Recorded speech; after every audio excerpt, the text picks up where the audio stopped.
Bali, ngayon magpapalit tayo ng ng interior and parang pakita ko muna sa inyo kung anong klaseng interior meron tayo. Although nakikita niyo na siya before, pero ito yung sitwasyon niya ngayon, okay?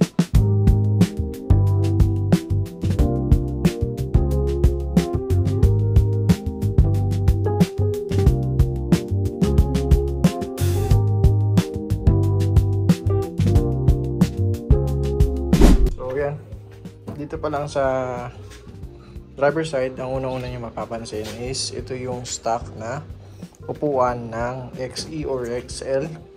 Tapos mapapansin nyo, iba yung headdress niya, no?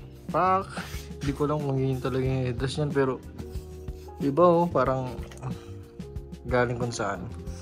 Tapos yung isa walang headdress, oh, diba? Stig.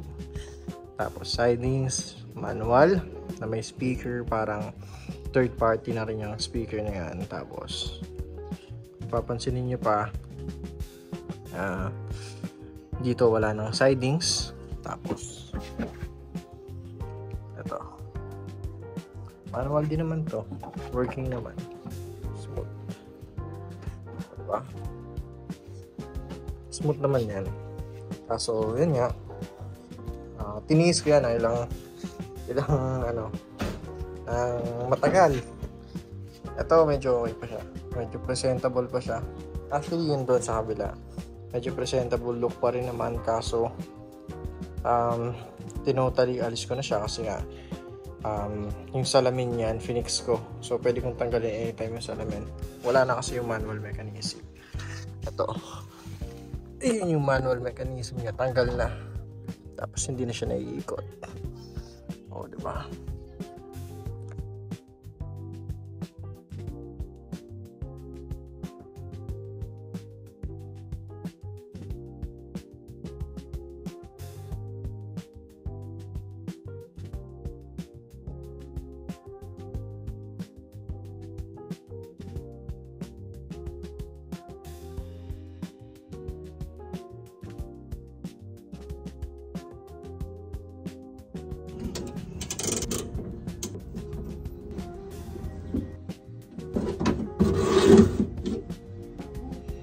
Bali, ito yung lagay ng telephone para sa door handle ng XL tsaka XE.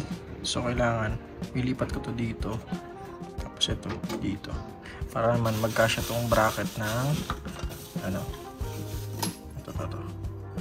Ayan, hindi kasi siya dyan dapat dito yan dito sa may part na yan.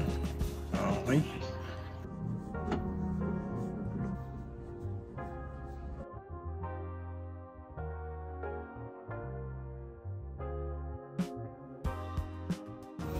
bali yan, okay na to. Bit ko na para sa power lock. Tapos ito para sa power window.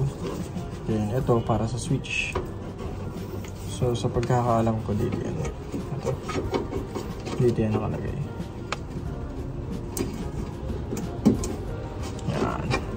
Tapos susot lang siya sa may switch. Ito naman sa may papunta sa may pillar. So ito yung paggagawa ko ng butas dito para masuot doon. Ayan. Doon siya. Diretso sa kabila. Dito naman ako sa may right side sa likod. Pero yan nga, ito. Ito na yung mechanism niya. Sira na din to. So bali nalaglag na lang yun dyan, kusa. Tapos kakabit ka na lang dito yung power switch, tsaka yung power lock, tsaka yung power window. Okay.